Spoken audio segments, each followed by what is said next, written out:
ស្ងាត់តែមិនស្ងៀមកលេចមើលកងតបមើលយើងមានការផ្លិតភ្លាំងខ្ញុំទទួលស្គាល់ដោយយើងមិនបានបំពាក់អាវក្រោះអាវការពារអាវសុវត្ថិភាពឲ្យបងប្អូនប៉ុន្តែឥឡូវនេះវាលើសពីការគ្រប់គ្រាន់ទៅហើយតើនឹងគេធ្វើអីអានឹងក៏ជាវិស័យការពារជាតិដែលគេធ្វើដោយស្ងាត់ស្ងៀមបន្តិចទៀតខ្ញុំនឹងមានម៉ាស់មួយ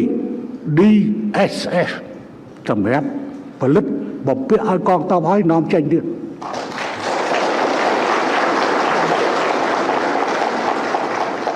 ព្រោះកាលដែលខ្ញុំកណាខ្ញុំទៅទល់ដែនកងទ័ពគេថាសូមធ្វើអគ្គបញ្ជាការអគ្គភស្តុភារជាន់ខ្ពស់ថាអូខេធ្វើអញ្ចឹងបើអគ្គបញ្ជាការជាន់ខ្ពស់ត្រូវធ្វើភស្តុភារខ្ញុំកណាខ្ញុំមិនលើកលែងតែមានតម្រូវការនៃការសុំយោបល់របស់នាយករដ្ឋមន្ត្រីនិងអ្នកដទៃទៀតខ្ញុំកណាខ្ញុំនឹងប្រល់ហើយលើក្នុងក្រុម